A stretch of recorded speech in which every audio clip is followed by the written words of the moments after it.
Hello everybody and welcome back to our channel. In today's video, I'll show you how to fix TikTok Live not working on your iPhone in 2025. First of all, make sure your TikTok app is updated to the latest version. Next, check your internet connection. TikTok Live requires a strong and stable Wi-Fi or mobile data connection. Try switching between Wi-Fi and mobile data to see if that helps. Now, keep in mind that TikTok Live has eligibility requirements. You need to be at least 18 years old and usually have at least 1000 followers to unlock the live option.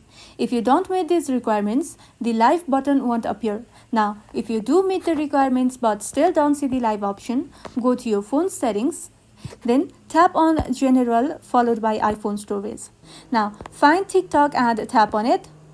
Finally, tap on Offload app, then reinstall it. This clears cache data without deleting your account. Also, make sure you've given TikTok the right permissions. To check that, go back to your main settings menu. Then scroll all the way down and tap on Apps. After that, scroll again and tap on TikTok. Here, allow access to the camera and microphone. Without this, live won't work. Finally, restart your iPhone and relaunch TikTok. This often fixes temporary glitches and that's all. By following these steps, you should be able to fix TikTok Live not working on your iPhone in 2025.